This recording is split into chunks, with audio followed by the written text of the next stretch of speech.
पंडित बोलो ओंकारेश्वर भगवान की जय। जी ज्योतिर्लिंग के दर्शन के लिए आप लोग पधारे हैं। ये राम से 14 पीढ़ी पूर्व, राम से 14 पीढ़ी पूर्व मांधाता राजा हुए हैं।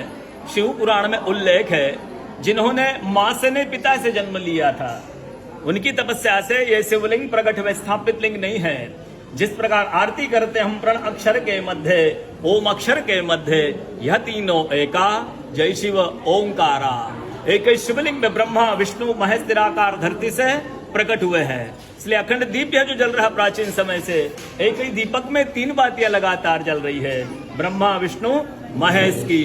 इस पहाड़ी के ऊपर 7 किलोमीटर का परिक्रमा मार्ग है, वो भी ओम आकृति में है। जो पर्वत पे हम प्रभु के दर्शनों के लिए खड़े हैं, ये पर्वत स्वयं शिवलिंग की आकृति में है। चारों तरफ नर्मदा मैया जलहरी बनकर बह रही है। पूरे 12 ज्योतिर्लिंग में शयन आरती होती है, लेकिन बाबा का विश्राम ओंकारेश्वर ज्योतिर्लिंग में है, तो उनके शयन के लिए झूला पलना चौपड़ पास से बिछाए जाते हैं। बाबा यहाँ विश्राम करके 3 बजे रात उठ करके महाकालेश्वर जाएंगे, वहां स्नान करेंगे। इसलिए वहां का भस्म आरती प्रसिद्ध है, यहाँ का शयन आरती प्रसिद्ध है। शिव पुराण में भी कथा आती है, महिलाएं 16 सोमवार व्रत करती है, उसमें भी कथा आती है। क्या कथा आती है? प्रतिदिन भोलेनाथ आते हैं, माँ के साथ विश्राम करके सुबह ब्रह्म मुहूर्त में उठकर चले जाते हैं। एक दिन जब भोले बाबा माँ के साथ पधारते हैं, तो माँ पुजारी से पूछती, पुजारी हमें विश्राम के लिए जा रहे हैं, ये चौपड़ पासे में किन की जीत होगी? पुजारी बोलते कि आज ही भोले बाबा जीतेंगे। ऐसा बोलकर पुजारी घर चले जाते हैं।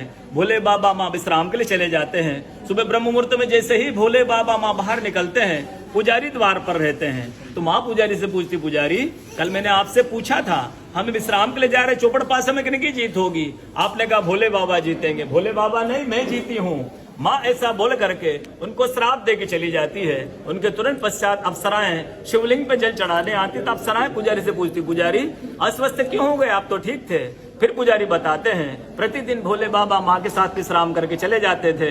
कल भोले बाबा माँ के साथ पधारे, माँ ने मुझसे पूछ लिया, पुजारी हम विश्राम के लिए जा रहे, चौपड़ पासे में किनकी जीत होगी? मैंने कहा भोले बाबा जीतेंगे। भोले बाबा नहीं, माँ जीत गई, माँ मुझे श्राप दे के चली गई। अप्सरा बोलती, चिंता ना करो, हम अंदर जाकर शिवलिंग की पूजा करके आते, फिर इसका उपाय बताएंगे। अप्सराएं अंदर जाकर के शिवलिंग की पूजा करके बाहर आकर बोलती, पुजारी आप 16 सोमवार व्रत कीजिएगा, व्रत करते ही स्वस्थ हो जाएंगे, व्रत करते ही ठीक हो जाएंगे।